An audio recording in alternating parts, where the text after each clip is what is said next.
program features live coverage of an African safari and may include animal kills and carcasses. Viewer discretion is advised. Good morning and welcome on another safari here in the African bush. Let's go and see what the mysteries of the night will hold in the morning light. This is Safari Live. Ready.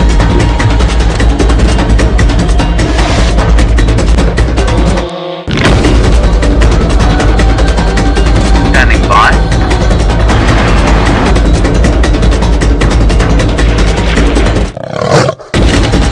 5, 4, 3, 2, 1. You are live, you are live. And a very good morning to all of you watching across the globe. I hope you're ready for another exciting sunrise safari. If this is perhaps your first time on the back of the safari vehicle with us, my name is Jamie, and this morning I have Jean-Ray on camera with me, and we're coming to you live from Djuma, Arathusa and Cheetah Plains Game Reserves in the Sabi Sand in the Greater Kruger National Park area of South Africa. And this is the best possible time to be out in the bush. There's all kinds of exciting things. Yesterday on the Sunset Safari we had lions on a kill, fighting over what was left of the buffalo, with the little cubs trying to squeeze their way in between the adults. Brent is on his way to go and see what's happening there. Jean-Ray and myself on our way to Cheetah Plains, finally. I said that yesterday and look how that worked out. But you never know. Now, not only is this Safari Live, but it's also interactive, which means that you can send through your questions or your comments on hashtag Safari Live on Twitter, or you can email through to questions@WildEarthTV. And perhaps there's something that you've always wondered about out here in the African bush that you'd like to know a little bit more about. Perhaps when we see the different animals, the questions will spring to mind. Please let us know also where you are from. And you can do that exactly the same way. So whenever you send through your question, it's just really nice to know where our viewers are watching from. It just goes to show what an enormous reach these live safaris really do have. Apparently, according to Brent, after my having spent 2 days looking for Queen Karula, she's back south. She must have flown. That is my only conclusion. The Queen of Djuma is a leopard. Her tracks last went north, now she's back south over our boundary.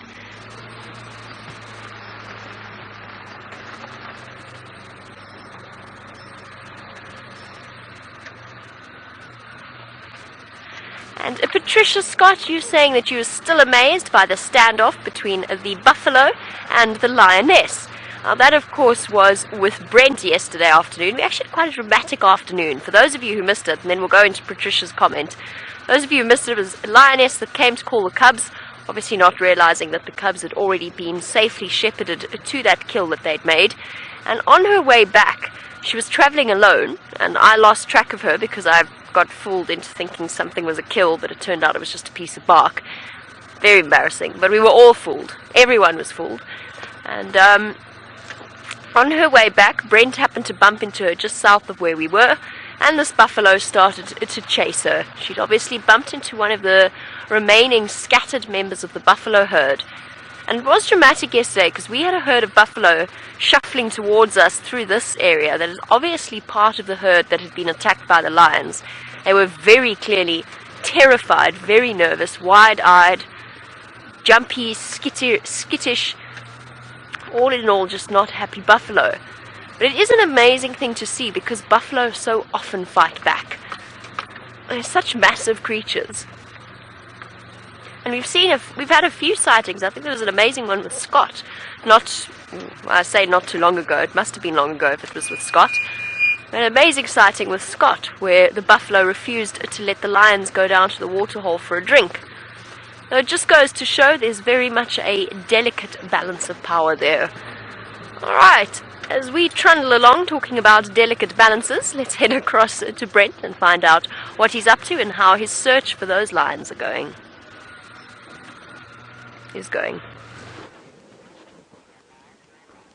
Welcome to a cloudy sunrise safari, and this morning it's the early vulture that catches the carcass. Now this is all that is left of that young buffalo the Nkuhumas caught last night. We heard them calling quite close to here, so we're looking for the lion pride, and we've got white-backed and hooded vultures on the ground snacking away. And a very fine morning to you. My name is Brent Leo Smith. I have Veerm on camera, and we have the sun popping up on the eastern horizon.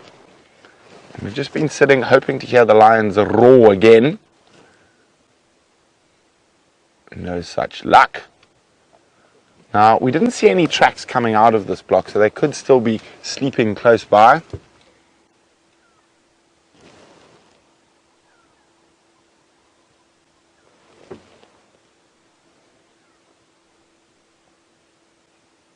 Not too many vultures here, so they're feeding quite quietly.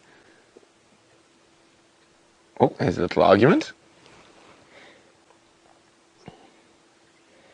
Now, the lack of feathers on a vulture's face and head and neck are specifically like that, so they can delve and dig into carcasses. Now, it's always amazing to watch the dominance around a carcass with vultures, and which individual is more dominant. But at the moment, with the white-backed vultures, they're definitely going to be more dominant than the one hooded who's strolling around in the back. Now, if there was a Cape vulture here, they would be bigger and putting pressure under those vultures, on those vultures.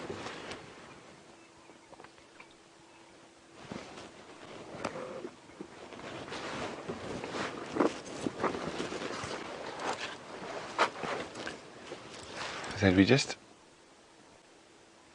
sitting quietly hoping for the Nkuhumas to start roaring again.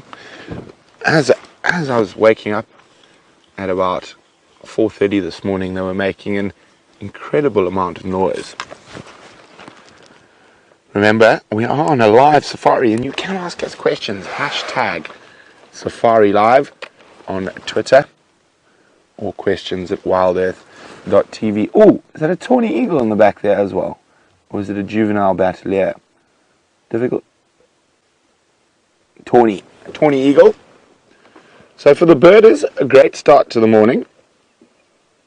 3 big bird species: the white-backed vulture, the hooded vulture, and the tawny eagle.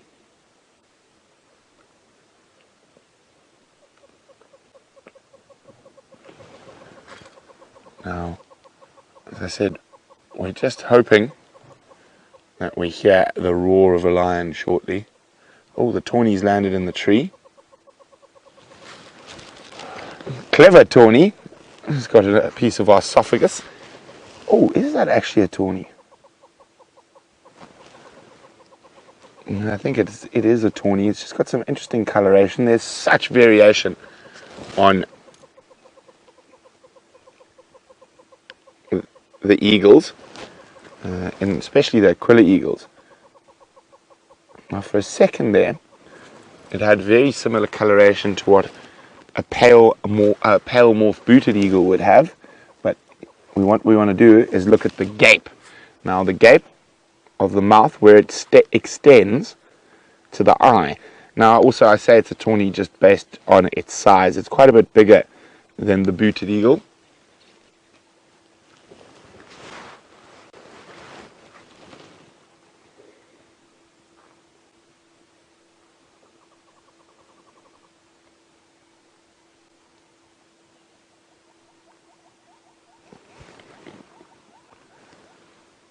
Come on, lions, let us know where you are. It's also quite nice to just spend some time with the vultures. We don't often do.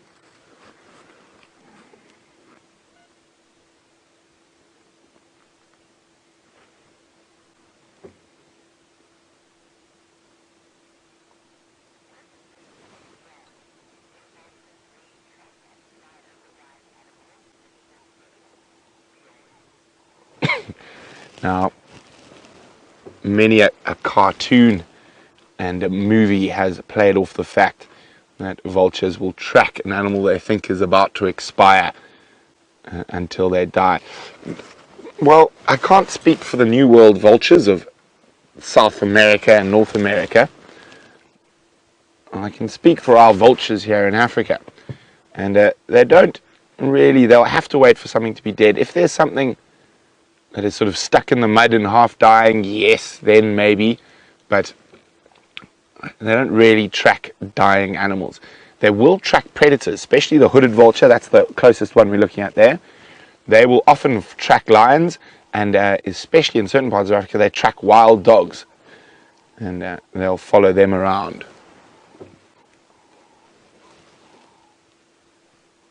Here's another hooded vulture, juvenile, with still got the dark head.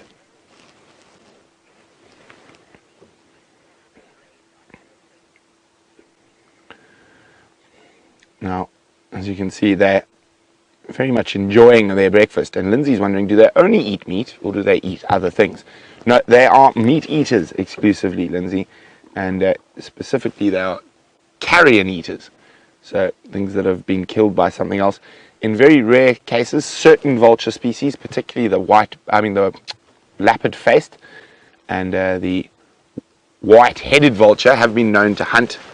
But it is more unusual. There we go, a little vulture argument. But that is an exception to the rule rather than the rule itself.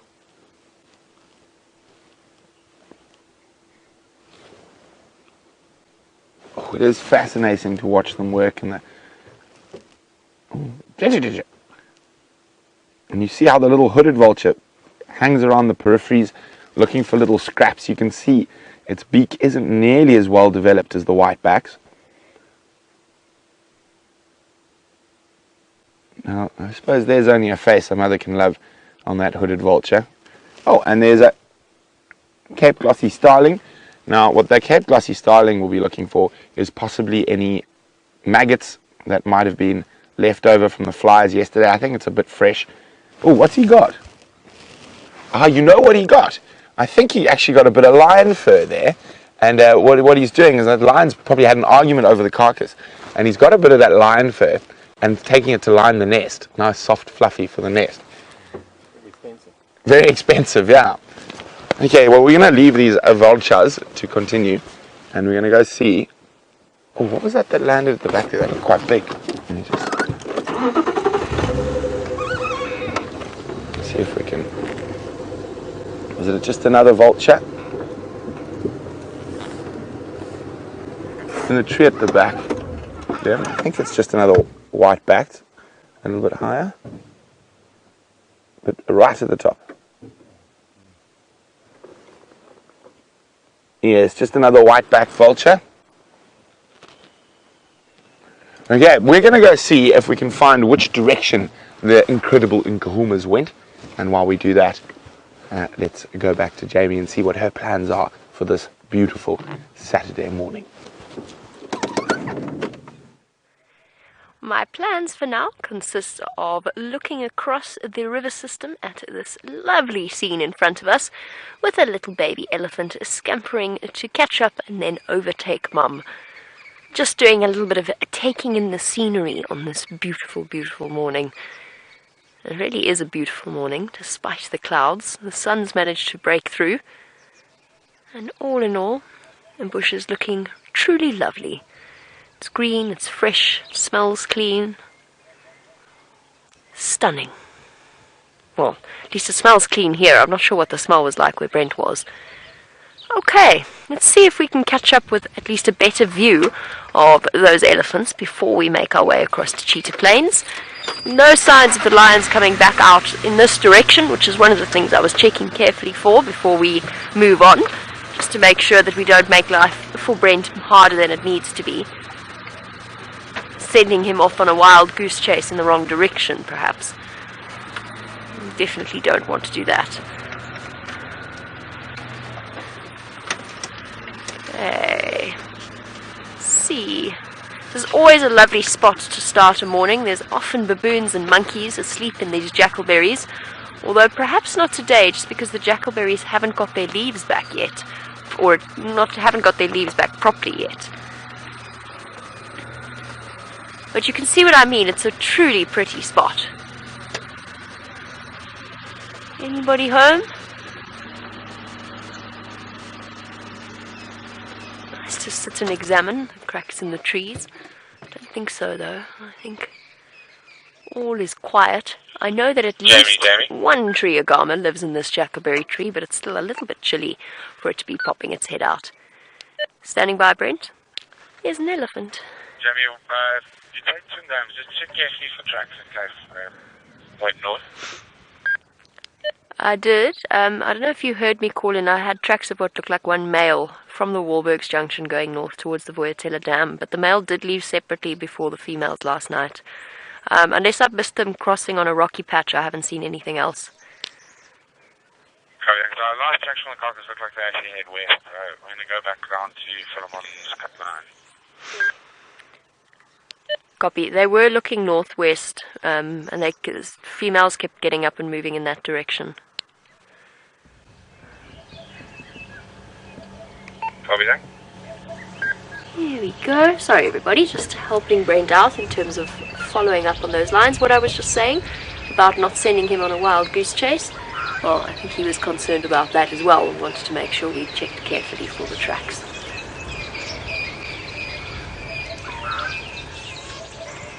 What a peaceful scene this is. Two large elephant cows feeding away. Yesterday when we started off the sunset safari, I came around the corner completely not oblivious, but completely unaware as to what had played out in front of the elephant herd in front of us just moments before. Obviously they had been there when the lions were chasing the buffalo, which we had no clue. We were expecting to head back and find the lions still sleeping in the shade at the start of yesterday's sunset safari, which meant that I was quite a little bit confused as to why I was met with such hostility by the elephants that I stopped to have a look at. One cow in particular gave me a very clear look to say, you stay exactly where you are and don't come any closer. Just, Chandra, can you zoom in? Sorry. There. Can you zoom in on that bird that's hopping in the junction of the jackalberry tree? I know it's hard light. I think we've got a wood hoopoo. We do have a wood hoopoo. Very, very bright. Right into the sun, so making Chandra's life difficult. I think that's very pretty. Tail just poking out below the jackalberry tree. That's a red-billed wood hoopoo.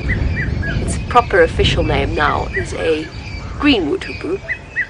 I just haven't quite got used to all of the name changes that the birds have changed to. Childhood names still stick. Sifting underneath the peeling bark of the jackalberry. Oh, perfect. Thank you, wind. If you could just please stay like that. No. Some kind of a worm or a caterpillar. Blow wind, move the branch again. I think if we reposition we might run the risk of losing it. Okay, let me try.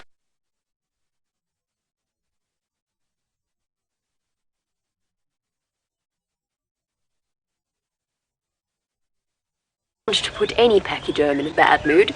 Elephants do not appreciate the presence of predators in their personal space.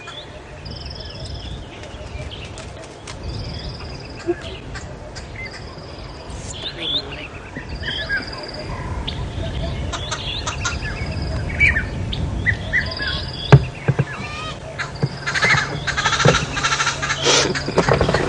This wood hoopoo is taunting us. They have a way of doing this. They pick the most inaccessible spot, they laugh at you, and then you reposition and they fly away. I want to see if they have cackling all the time. No, man. Okay, I'm ignoring them. I'm not playing their mind games this morning. We shall move on. Go see if we can catch up with the elephants or head through to Cheetah Plains.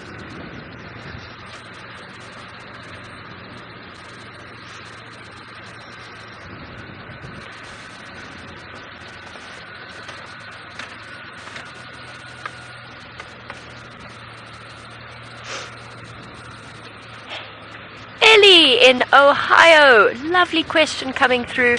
Thank you very much for sending it, because, yes, oh goodness, I think it's actually very important to clarify this for some of our newer viewers. So Ellie's been watching for a month now in Ohio, and is a little bit nonplussed as to why it is we haven't seen any snakes. Wondering, do we get them here? We absolutely get them here in abundance. I would not say that we have a sighting of a snake every single day, but we do get them on a very, I would say about a weekly basis when bushwalks out regularly. So, Ellie, it's just because it's been cold and dry at the moment that we haven't seen as many snakes. So our animals, our reptile species, don't hibernate. They go into what's known as estivation, which is a hibernation equivalent, but due to the dryness of the season, rather than due to the cold, because of course it never really gets that cold here, despite our protestations to the contrary. But because it is dry, the animals' metabolism slows down and they can go into the state of dormancy. They'll often pop out on a hot winter's day. When it's nice and warm, they'll go and bask for a bit, maybe see if they can grab some food and then go back into that state of dormancy. But the summer months are here.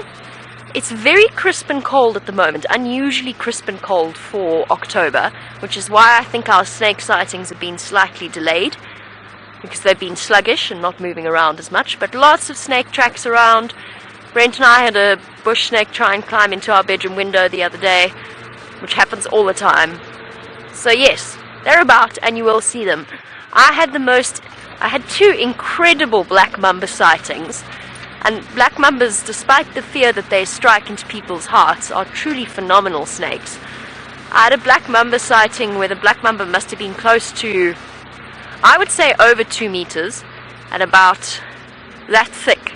It was a massive specimen, one of the biggest black mambas I've ever seen. And we got to sit with it for ages. It must have been close to 2 hours. I don't think Tebbs was very happy with me. It was his first major black mamba sighting in his life. Tebbs was my cameraman at the time. I think he was a little bit uncomfortable, but he did an incredible job of bringing that snake to screens around the world. So yes, we do get snakes. End part of that story. Hello, elephants. I'm sure I saw a big grey shape. Did see a big grey shape. I'm going to spend a brief few moments with these Ellies and then probably go to Cheetah Plains. Hello. Are you in a better mood than yesterday? I think it might even be the same herd, you know.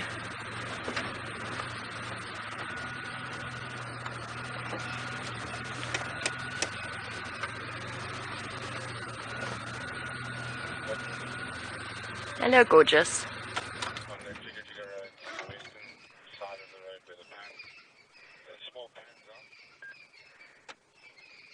Hello. Gentle, slow, lumbering walk. It's actually a very slow walk.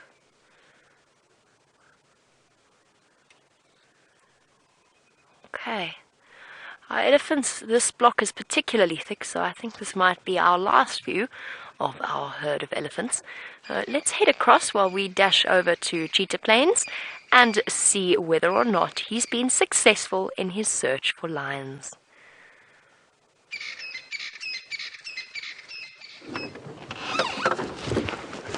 Well, the nice thing about the Nkuhumas at the moment is you don't have to track too far before you come upon them. And here we go. I can see 3 lionesses, not to say there's not a 4th or 5th lying around, and 1 Birmingham boy.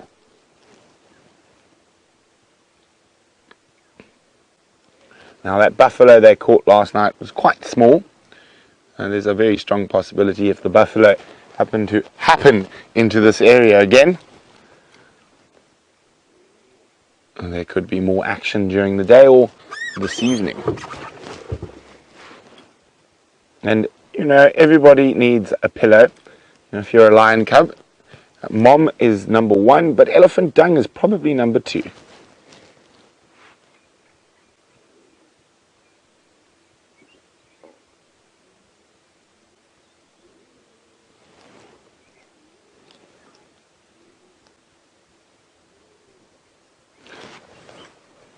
Look at that, he's biting the Birmingham's beard. Or mane, playing with it. Let's see how long it takes before he gets scolded.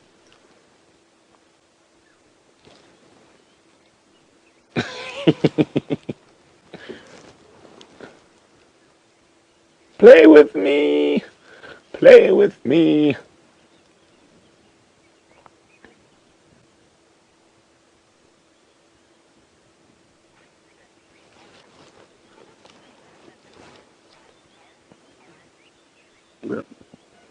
Oh, cub. Swat.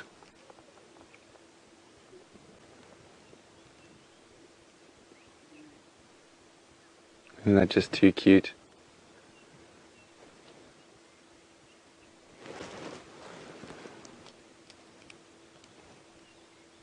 Oh, I can hear Impala alarm calling. And that one lioness suddenly lifted her head. I'm just going to listen carefully for a bit.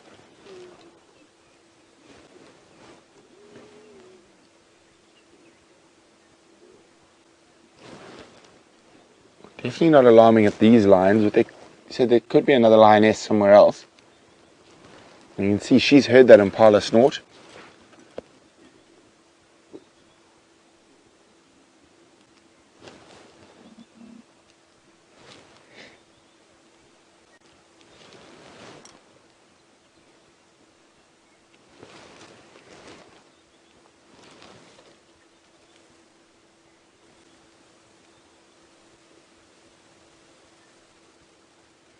Not snorting too seriously.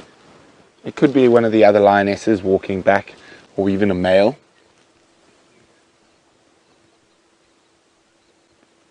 We can hear elephants around us as well. And those two are really having the best time.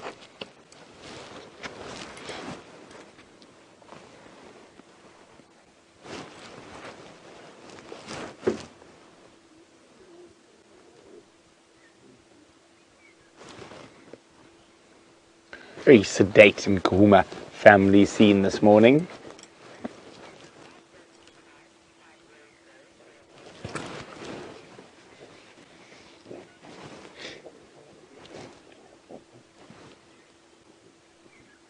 Now, probably about 400, 500 meters from where the kill was.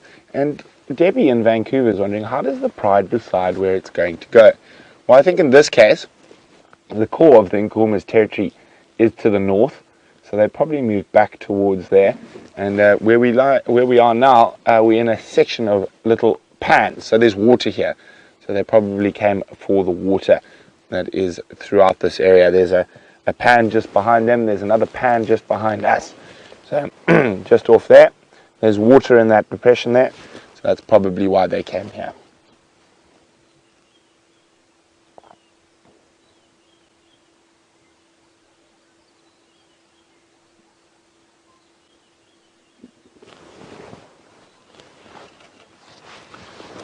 Everything looks quite calm at the moment.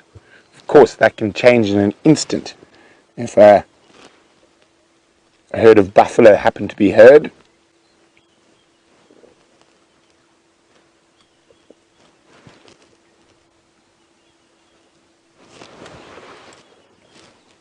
now Aaron is wondering how many pounds of pressure per square inch does a lion's bite hold? Now, if I remember correctly, it's around 900 pounds, but I could be a bit rusty on that. And it is a hyena is over 1,000 pounds. Could be a little bit less than 900 pounds. I will go look shortly in my books.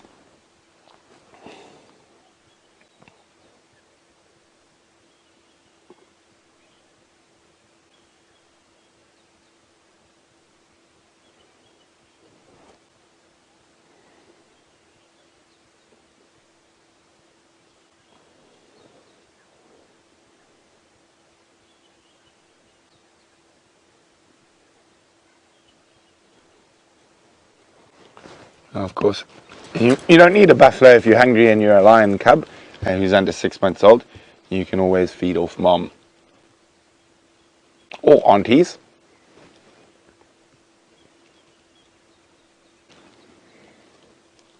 Now, I've just heard that there are some leopard tracks to the west. And we'll spend a little bit more time with the Nkuhumas, but I think they might be snoozing for a while. And I feel like, Vim, when was the last time you saw a leopard? I feel like I haven't seen a leopard in age. In the last decade, there we go. Now, heads up, looking back towards where those impala were alarming. I just keep double checking that there isn't another lioness coming through.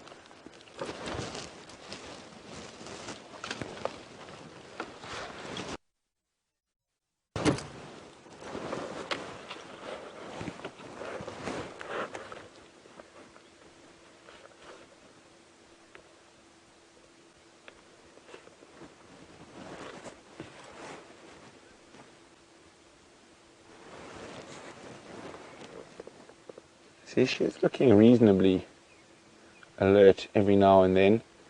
It could just be that she's got cubs climbing all over her that keeps distracting her. And she was quite focused in that particular area.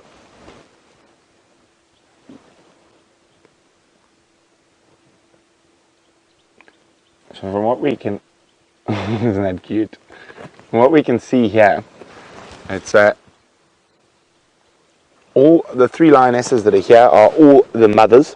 So there's suckling happening on those 2 and the 3rd who's lying off over there. So all 3 mothers are here. So that means Auntie Amber and Auntie Babyface are the ones that are missing.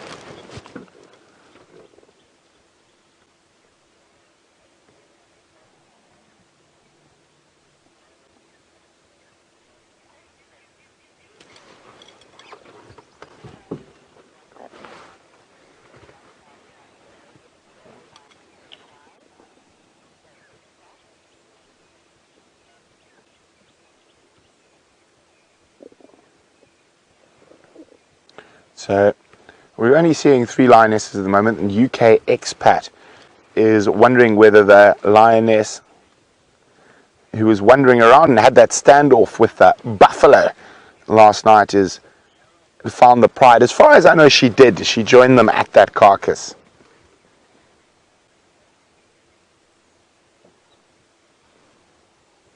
They're all tucked in there.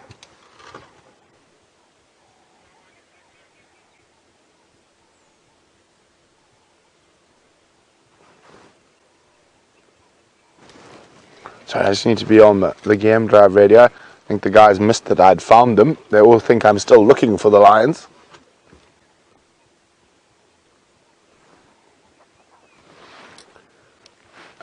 Orbs and Ephraim, I've got 3130, 1 and all them on Pimpan. On Jigga Jigga Road on the western side where those mud wallows are.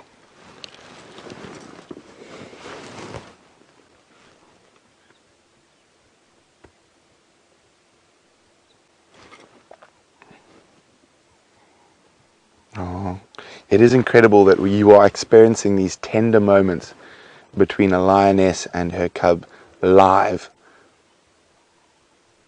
Getting a good bath. There's a little lion paw.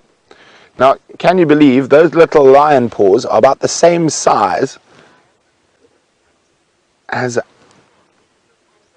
a female leopard?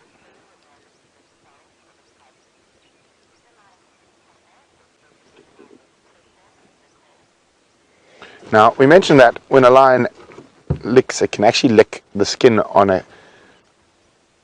a buffalo raw when they lick in a certain spot.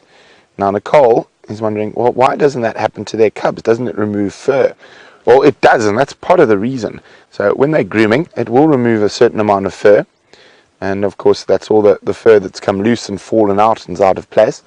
And they definitely don't apply the same sort of vigor to licking each other as they do to a carcass.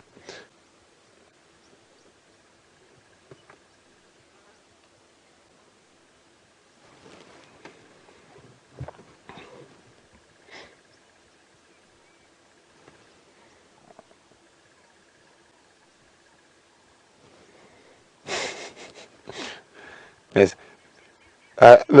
Got bored of grooming, going to bite instead. Play with me, Mom.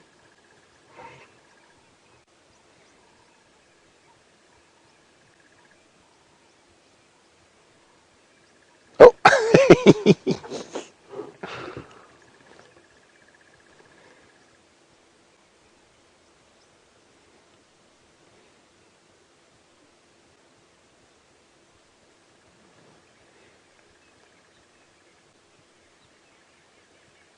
So these little tender moments are very important because around a carcass, they can be very, very aggressive with each other.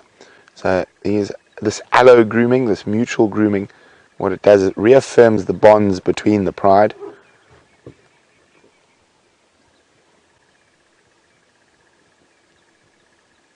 Oh, and there we go. We can start hearing a little bit of growls. That's it. If you fight, no more.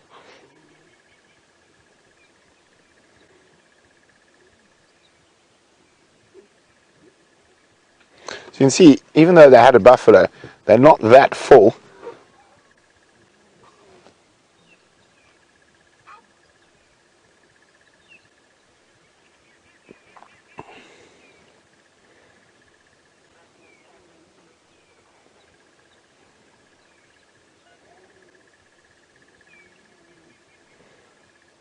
Oh, yawn.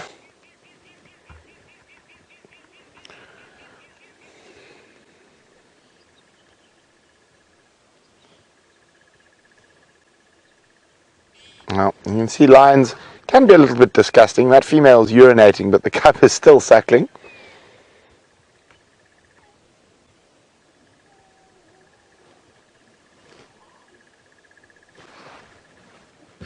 Oh, bless you. The second line is up. I'm just going to move the vehicle a little bit so we can see what's going on.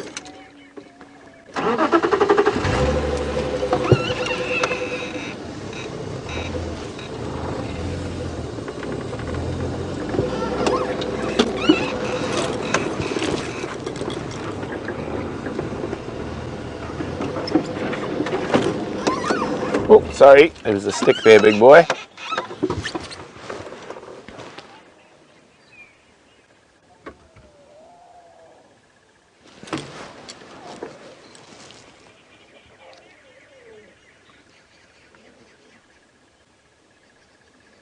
Oh, I do love those noises so much.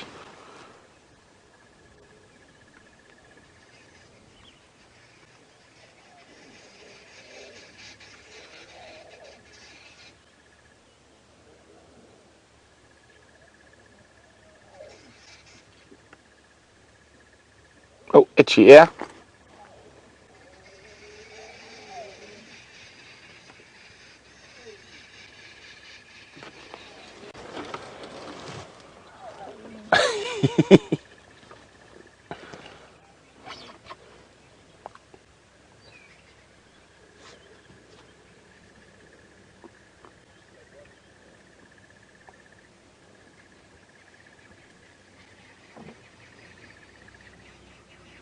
I didn't move too far before lying down again. As I said, unless something happens upon them, I don't know if they're going to get too mobile this morning.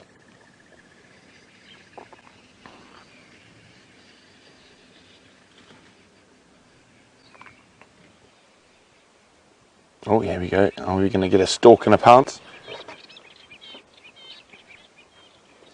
Or just a brush by? Oh, brush by.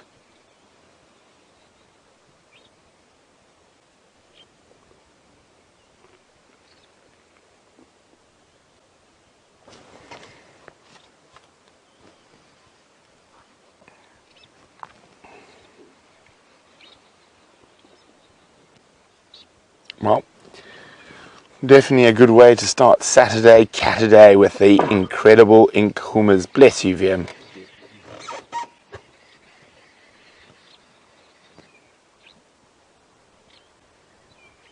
Just one cub and one male left here. Oh, a big boy is going back to snooze. Oh, there's a second cub playing around in the fallen knobthorn around the edge of the pan.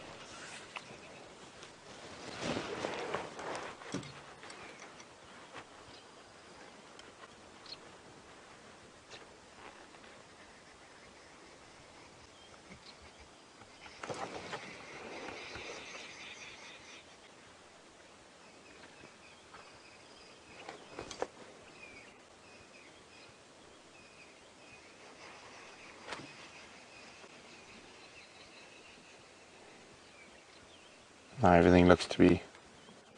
Oh, where are you off to in such a hurry, little one?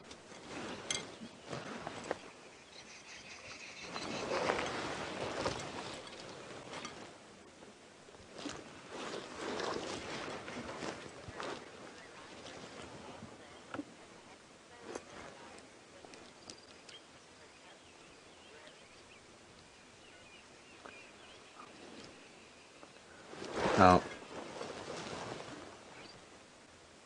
lions can be incredibly violent animals, and Ray is wondering, has there ever been a case recorded of a lioness killing a male while protecting her cubs? Not that I know of. The males are just so much stronger and bigger that and I mean it happened here multiple times, is that the lionesses ended up being killed. The only real way that a lioness would be able to kill a male is if he was very old or very young. Now, there's been records of groups of lionesses killing young males, sort of 2 to 3 years old, but never a big adult male.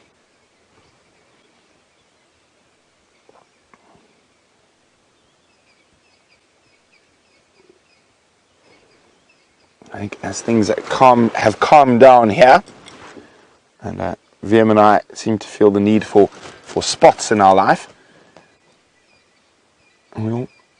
if we have no luck with the leopards, we'll pop back in here a little later. But I'm feeling lucky. It's cat day, and hopefully we can find ourselves Queen Karula and the cubs.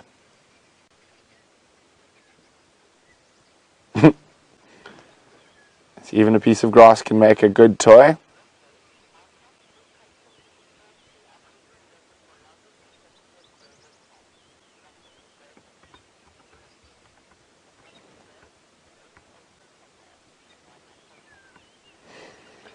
Wow, I did not know that. Thank you very much, James Richard, who says our cat streak continues.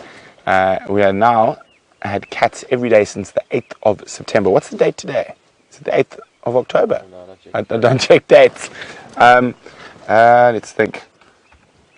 Let's wait. It must be the 8th of October if Final Control says it's a month of cats. And well, our previous record was 28 days. So we've broken the cat record. Well, thanks very much. I'm ecstatic at that. Let's see if we can extend it even further tomorrow.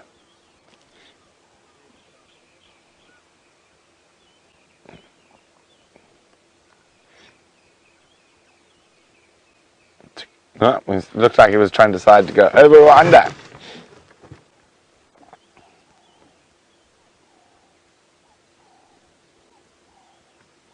Well, as I said, everything's calmed down here. Everyone's having a snooze.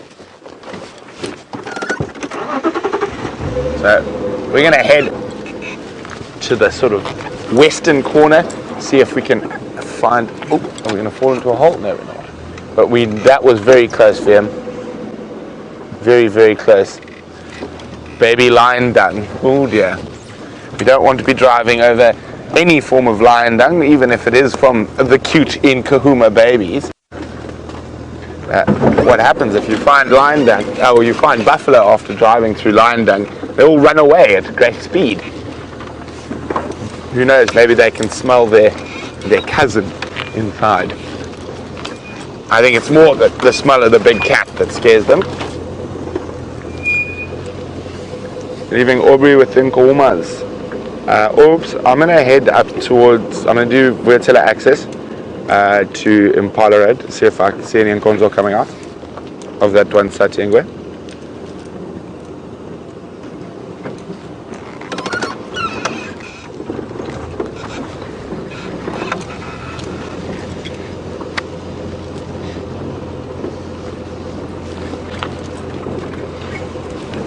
Oh, that's the best way to start the day. Now let's see if we can go add some spotted cats. I have sounds like a friend under the car, so just... There we go, there's the friend, it's gone now. Oh. The noise drives me nuts. Little tick scratches and... Well, see, here's some impala. They could have actually just from that alarm calling, it wasn't too serious. They could have just got a whiff of the lions as the wind whirled around. But they're looking quite relaxed and feeding.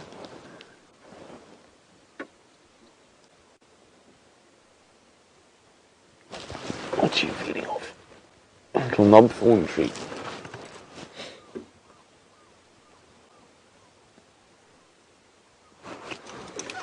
Okay.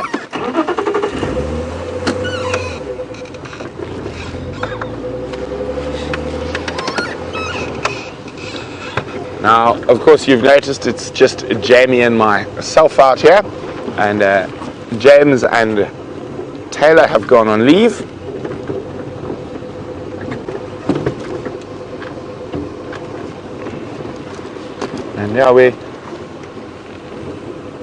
And yeah, Cam Ops are also, there's Brian's gone on leave and Dave's on leave, so there's Vim and Gendre, and Eggsy is in the editing suite. And for once we are overpopulated with final control people. Tisk, what do you think about that, Vim? I'm not so sure about it. Too many of them these days, yes, they seem to multiply quite quickly. But speaking of final control, they're going to push some buttons and send you across to Jamie on Cheetah Plains.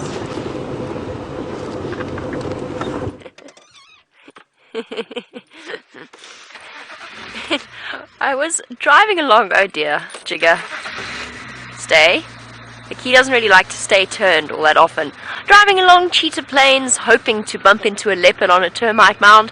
I had a Daker on a termite mound, but Brent decided to talk about the entire background behind the Safari Live staff. The Daker is now gone. Let's trundle along and see what's happening at 3 in a row pan, and then make our way to the open area. Personally, I'm hoping for a couple of things. Not necessarily all at the same time or all in the same morning, but it's been a while since I've come onto Cheetah Plains, and I would very much like to see A, Nkanyeni, B, a cheetah again. It's been a long time since we've seen cheetah. We might have broken our cat record, but we haven't seen the tall, very fast spotted cats for a very, very long time. And some impala dashing onto Nkuhuma. And I'm hoping to see quarantine. Those are my 3 wishes for this morning's sunrise safari. It might be a bit extreme to expect all of them at the same time, but you never know. Stranger things have happened. And just bear with me one moment, because I think I see a cuckoo in between the displaying hornbills. No, I can't see either of them now. Oh, I can see one of them. I can see a hornbill.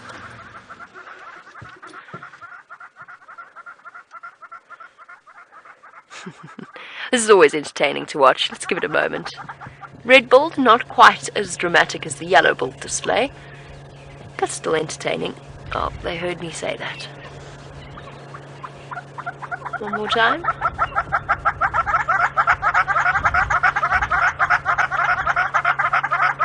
The hornbills are chattering away furiously and displaying furiously at the moment, for it is nesting season for most of our bird species. Okay, well, let's leave them to it, give them a little bit of privacy as the male courts the female and follows her about.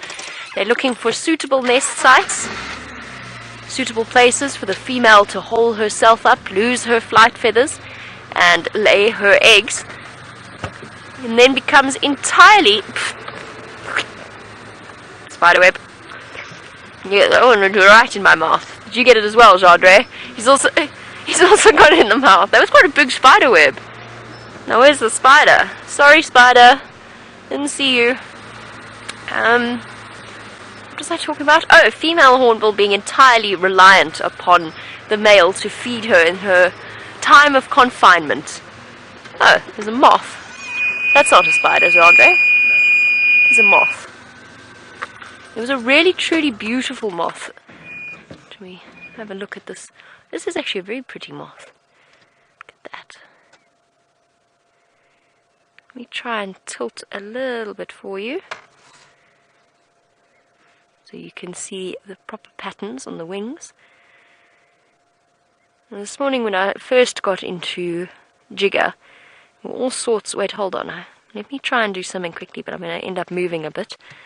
Let me try and do something. Here's one moth. Oh, I should have done this before. There's another one. Oh, gone. There's one more at the bottom, but it's... and there we go. There's another one. Moths of all shapes and sizes.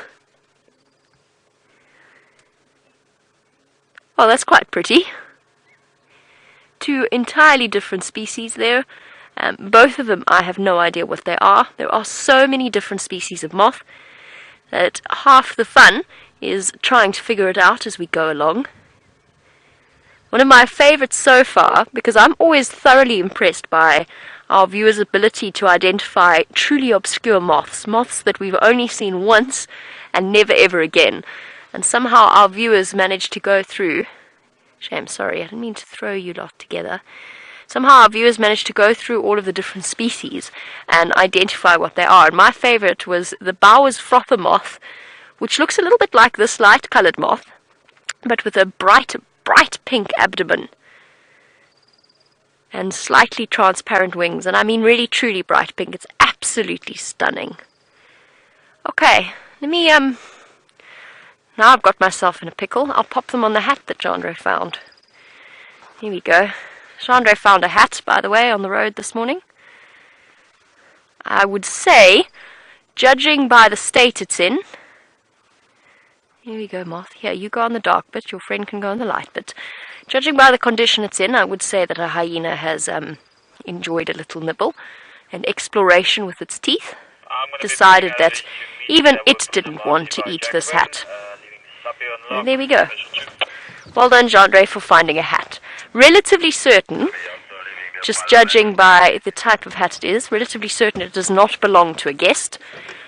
Most likely, one of the gentlemen doing work on the road, or else the anti-poaching team wandering through. That was a very random conglomeration of things there. Seems to happen to me on Cheetah Plains in this particular spot with Chandra. The last time it received the stick insect. In this exact spot. Sorry, not the Nkuhumas. I've got the Nkuhumas on the brain. The sticks are just off to my left, close to a place called Jacobin Driveway. Jacobin is the camp right next to Nkoro, that we could probably look into if we were to skim the boundary and perhaps push a little the boundaries of the Traverse area, which we're not going to do. The sticks are just here, the 3 females and 2 remaining older cubs.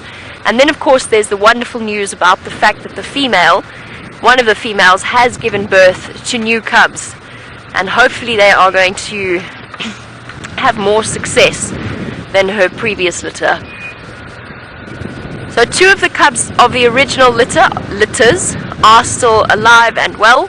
I haven't seen them, I haven't seen what they're looking like. Hopefully they're going to survive. Now that there's only 2 of them, extra access to resources, more food if the kill might be better off. They might come off a little better off than the rest of their siblings and cousins. Sure. Okay, I scoffed at Brent when he said it was going to rain.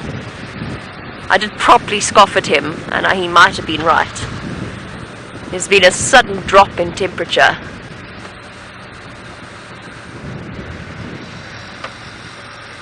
Okay.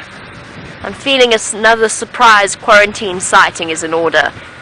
The first and only time I ever saw quarantine was when I went to 3 in a row pan to stop and look at some elephants, and there was a leopard sitting right there. I'm hoping he might do the same for us.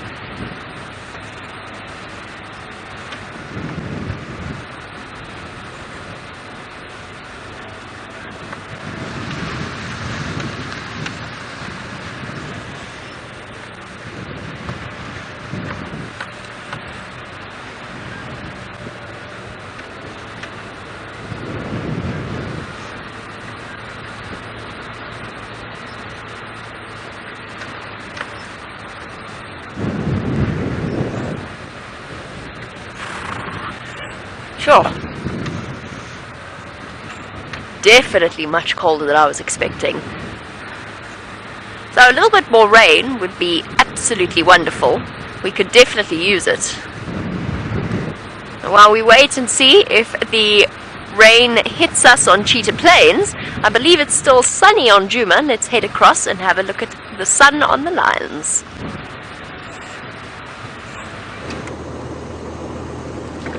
Well, the sun is shining on VM and myself this morning. We've already seen lions, and we're now heading towards where Aubrey had leopard tracks earlier this morning. Said they were heading in this direction, so we're just going very, very slowly and hoping that they pop up on the road.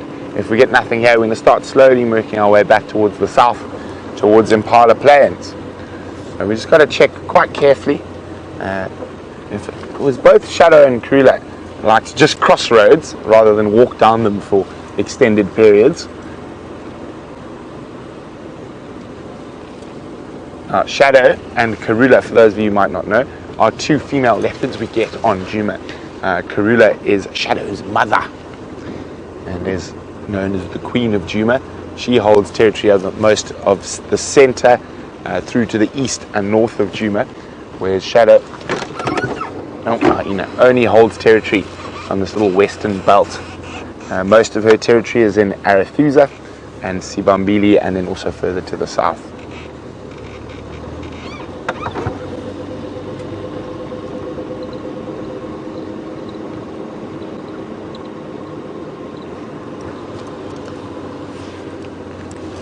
Now we're about to pop out on Impala, not Impala Plains, Sandy Patch, where Impala Road joins with Vultures access.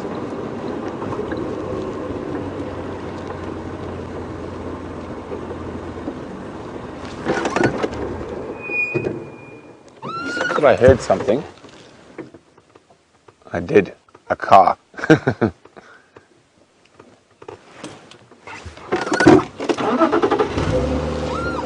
We're going to check all the way up towards the Gowrie Gate, and then we're going to head south from there.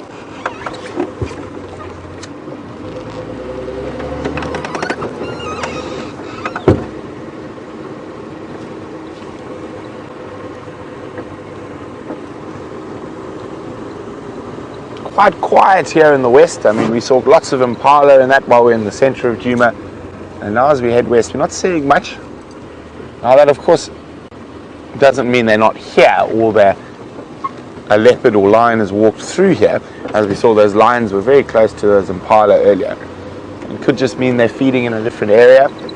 They might move out into the open areas as it gets a bit warmer.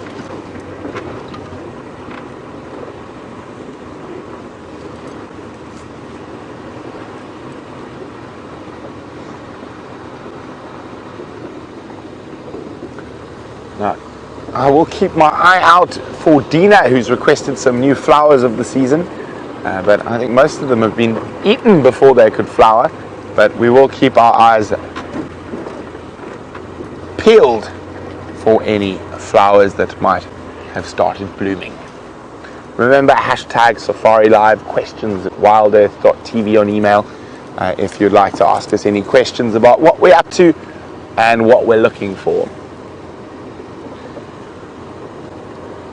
Now, on yesterday's sunset safari, I saw the most buffalo in one drive that I've ever seen on Djuma, but it seems like Jamie's found some far in the east.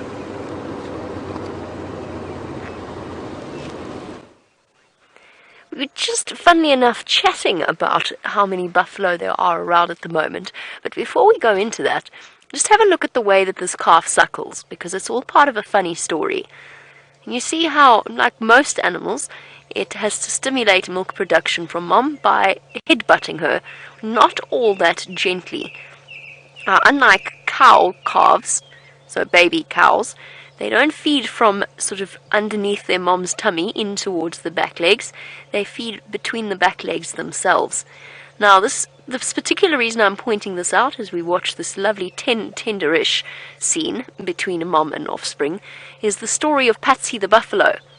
And Patsy the buffalo was the buffalo that we ended up rescuing where I used to work, because it was part of a contained population of disease-free buffalo, and the little calf was nearly killed by the rest of the herd after they, for some reason, went into a strange state of hysteria, and it started attacking her mother. And it's a long story, and it's quite common. It's called pregnancy hysteria, and the hormones basically just make them go a little bit kooky, a little bit crazy, which is why the female buffalo go off on their own to give birth. But this poor female, come on, buffalo.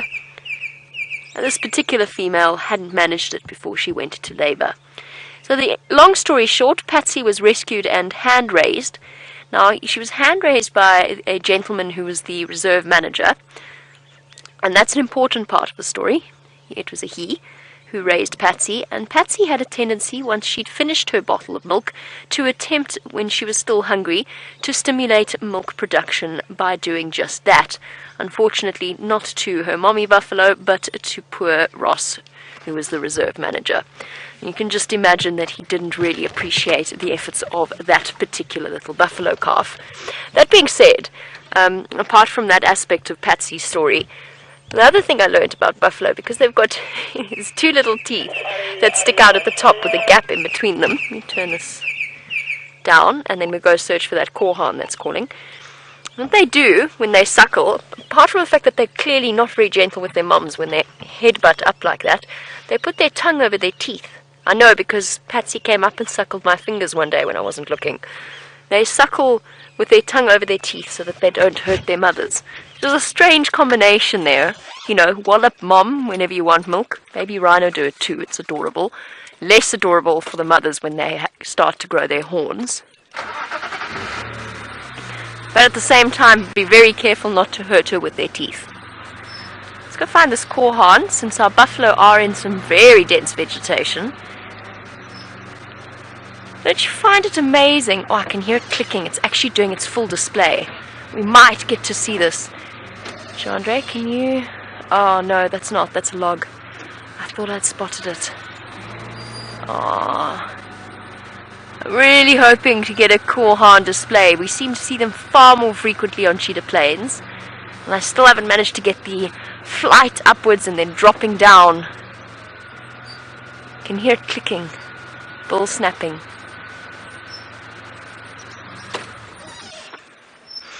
It was somewhere here. No. Don't know where it is. One day we'll get the korhaan display on camera.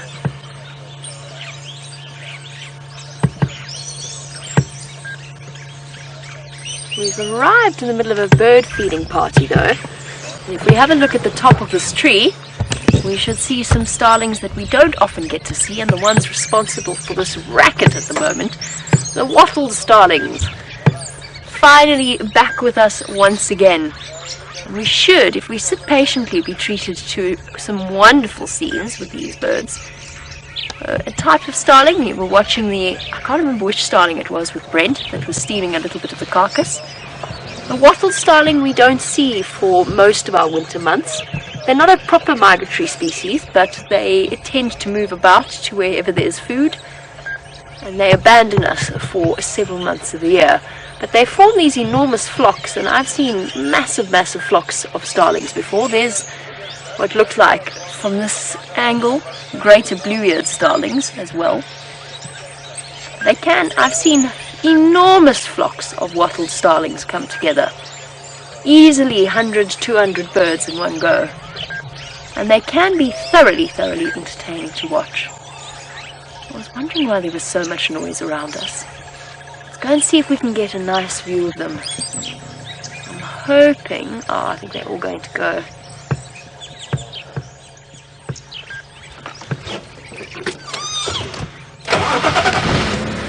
I can't remember who it was. I think it was VM and myself once sat and watched a wattled starling for about half an hour, courting the females, and just having absolutely no luck at all. Hoping to find some on the ground. And perhaps even a male with his wattles. It's difficult in this light, unfortunately. Today is not a good birding day.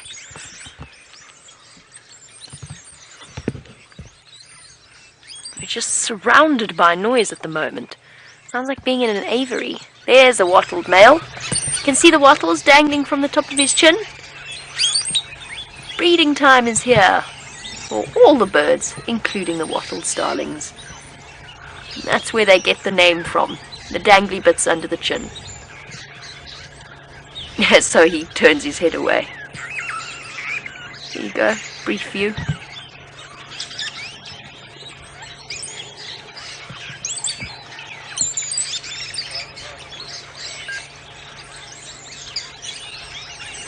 Sure, it's noisy.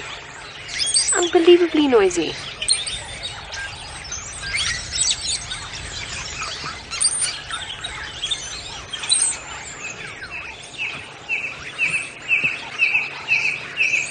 And the korhaan taunting me in the distance with its high-pitched whistling call.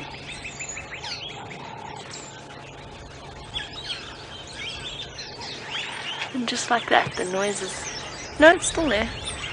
Died down slightly.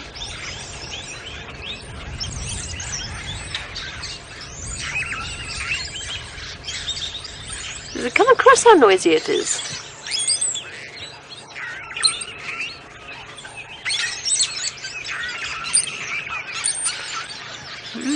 Now speaking of birds, and speaking of grey birds, Siberia Zumi, good morning. You want to know if we can go on a grey-headed bushshrike mission. I'm sure that Brent would be more than happy to oblige. I can try. I will try with absolute pleasure. And we could see them here. Although the problem is with cheetah plains is that the habitat isn't exactly right for them. It's perfect for things like korhaans and wattled starlings. I can hear you, korhaan. Why can't I see you? Ha ha! I can. I think I can see you. Yes, I can see you. Yes, success. But Siberia Zumi, with absolute pleasure, I will search for a starling. No, what am I searching for? A grey-headed bushshrike for you.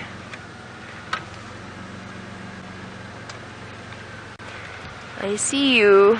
I'm coming to see you. I think. After all this, I'm just wanting to get the crest, at least the red crest out. Okay. Because it's bill snapping, which means it might actually do the full display. Keep going, keep going. There we go. See, it's bill snapping. That's the clicking I was talking about that I could hear. Lots of birds, including Marco's grey-headed bushshrike, do that.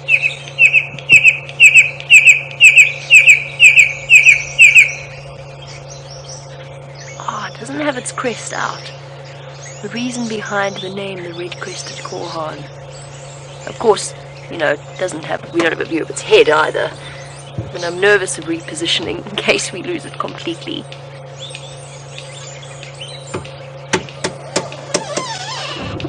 Oh, sorry. That was me. That was not Chandra. That was me. I did not expect us to go back that way. Sorry. That was entirely my fault. Not Chandra at all. Can I go back a little bit, Chandra? Shall I warn you next time? There we go. Sorry, everybody.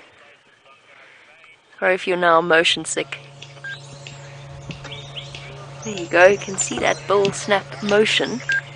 The slight red cap and the black belly of the red-crested korhaan.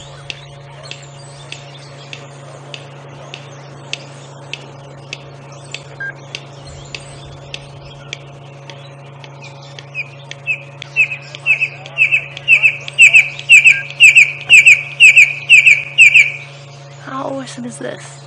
Such an amazing view of it calling. Now we just need another male to come through so that he really truly gives us the full display. Flying up into the air and then tumbling out of the sky. And even showing its red crest.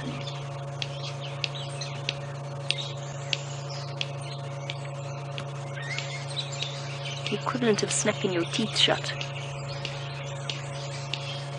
Forms a crucial part of a great deal of bird calls.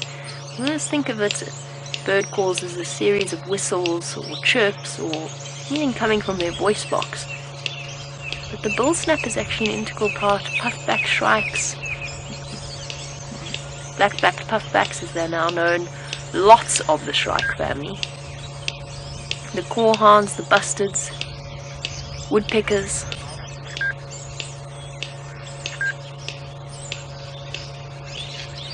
Awesome. See? Definitely worth trying to... that desperate attempt to find this particular bird. Maybe not worth this strange movement that I created by accidentally depressing the clutch and forgetting to put the brake on.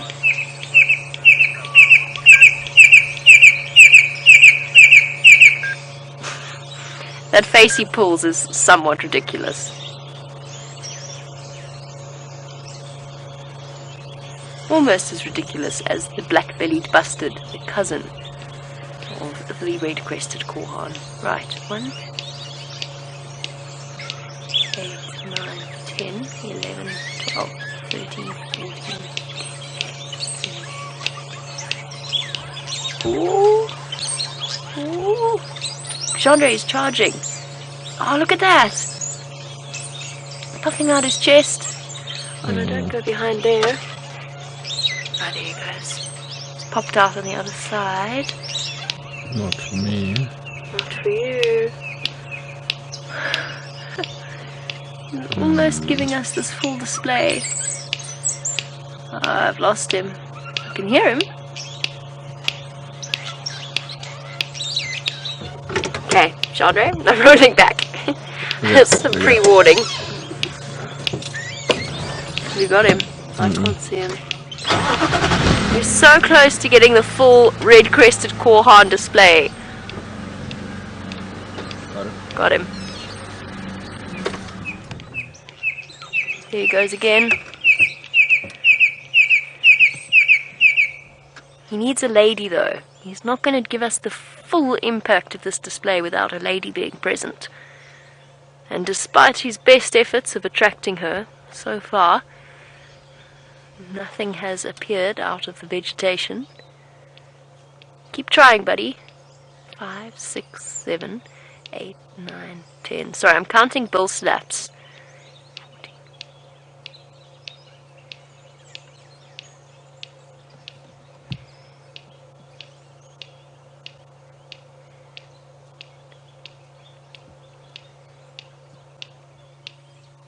Wow, we're on 39, 40.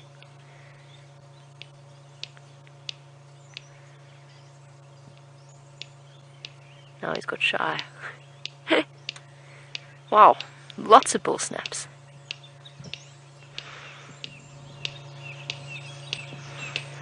Oh, Christopher, you want to know, are there any birds that are completely silent and make no calls? What a very interesting question. And I cannot, Christopher, think of one out here. Because the bird call forms such an important part, such an integral part of the social structure of birds, the way that they interact with each other, whether it is a territorial call, whether it is a contact call, whether it's just a sort of general, hey, I'm here. There you go again. Now that you're watching this bird call, you will never ever forget what a red-crested corehorn call sounds like. It's one of the best ways to learn bird calls. Christopher, what a good question. Even ostriches make a sound, a deep, booming, almost lion roar. Is there anything, can any of you think of anything that is completely silent? Because I can't. The owls have their own calls. All of the eagles, herons. No, I can't think of a single thing in South Africa, at least, that is silent. And I think it would be a very unusual bird indeed that didn't make some kind of a chirping call. They've got to find each other somehow. They've got to find mates somehow. And making a sound carries a great distance. They probably communicate far less by scent than they do by sound. Sound and sight will be their main forms of communication. Can't believe the number of bull snaps before each call.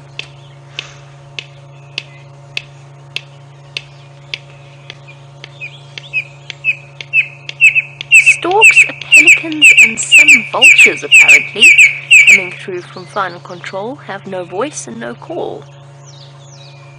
Didn't realize that storks had no voice. I am flabbergasted by that. Although, come to think of it, that makes sense. I don't think I've ever seen a stork make a noise. But it must be certain species of storks. Surely it's not all species of storks. So storks, pelicans, and what was the other one? Vultures. Vultures. Certain species of vultures. Wow. I learned something new today.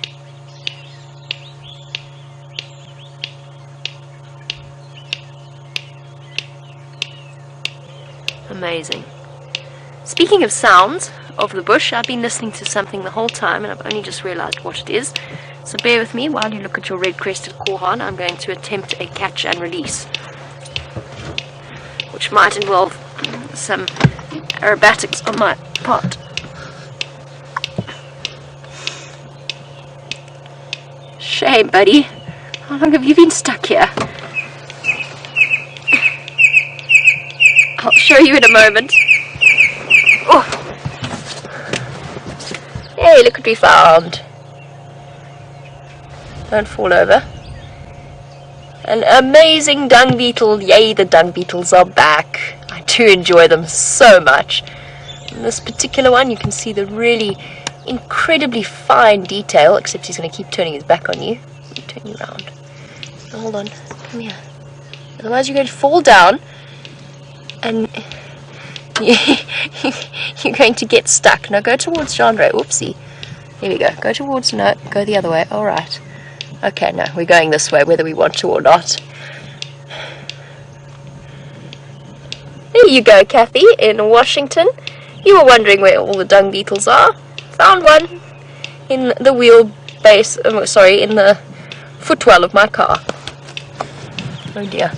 Don't worry, they're very tough. If you've ever watched a dung beetle land, this is absolutely no problem. Okay, let's release him. There you go, Kathy. Dung beetle. Rebecca said to me, I found so many things in my car I probably didn't need to leave the parking lot. Then we wouldn't have had this amazing red-crested korhaan sighting. Oh my goodness. Maybe Rebecca was right. Look at that beautiful moth. Isn't it absolutely stunning? Again, no idea what it is, but it is truly spectacular, and it makes me wish that I had that lens that I bought Brent for his birthday to attach to my phone so I could get a good picture and identify it later. I'll have to ask all of you back at home to take screenshots for me so that I can go back to the books and identify which particular moth this is.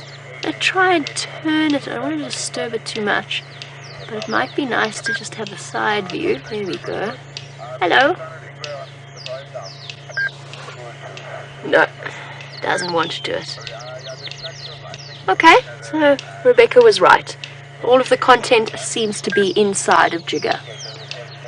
There's actually one a little bit further along the dashboard as well, looking a little bit better, a little bit more camouflage than our brightly coloured one.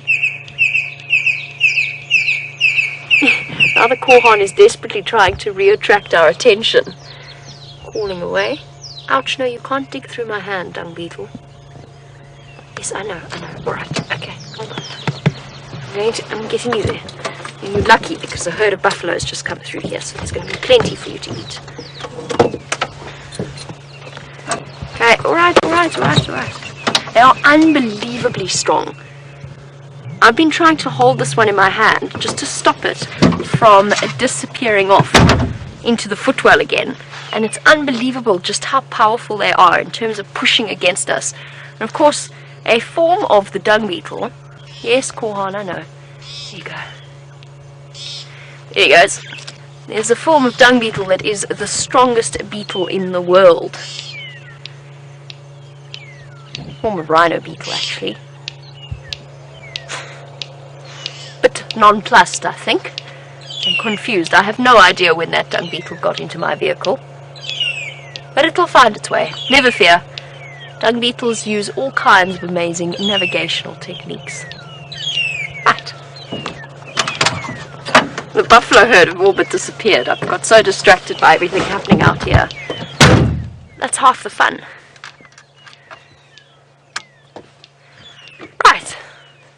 Should we go check out the open area? I think so.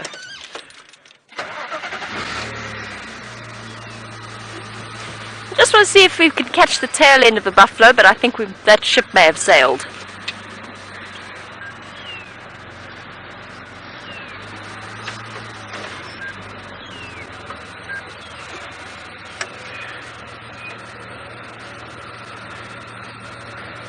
I would very much like to do a literal reading of the bird call.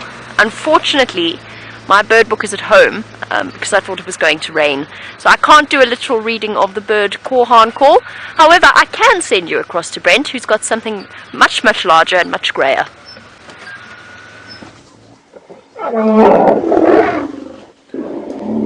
Okay, guys, we've just come into a very interesting situation.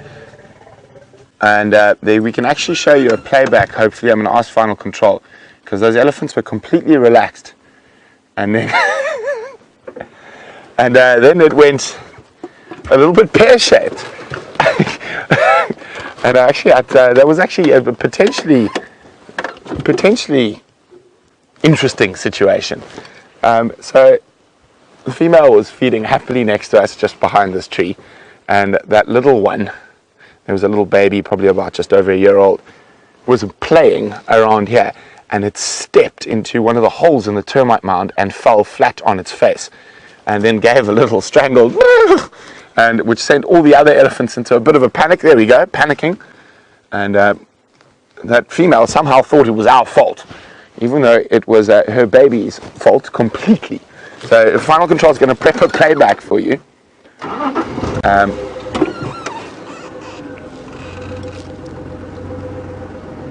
There we go. So they're a little bit upset, so we're not going to hang around with them. It all looks a bit calmer now.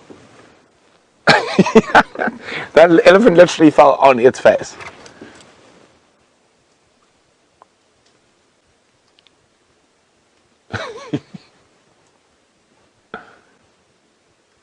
Oh, that's quite exciting, Vim. I might have said a bad word at the big female. She decided it was our fault.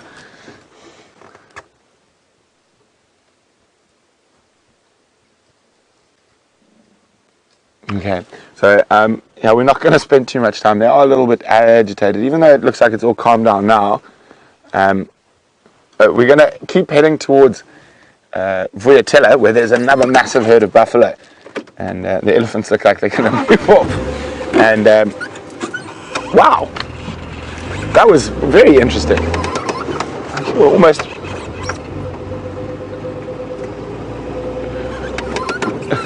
Okay, so the Final Control are trying their best to try and get a little recap, a replay of that. So as soon as they do, we will show it to you. But it was an interesting scenario there. Now that female was convinced that we had done something untoward towards the baby, even though the baby fell in the hole and collapsed. Zoe is approaching vertical axis.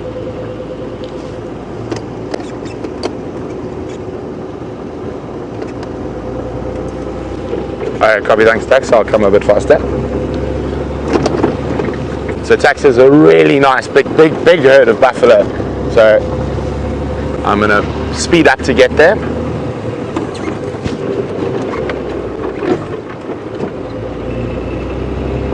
And who knows, those lions aren't that full.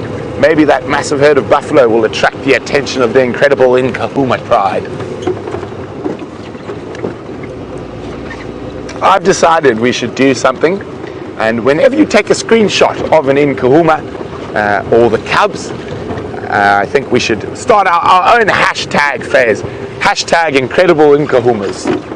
I don't know, what do you guys think about that? Let me know. And you can do that by using the hashtag Safari Live, or you can send an email to questions@WildEarthTV. Should we start a hashtag craze, the hashtag the incredible Nkuhumas?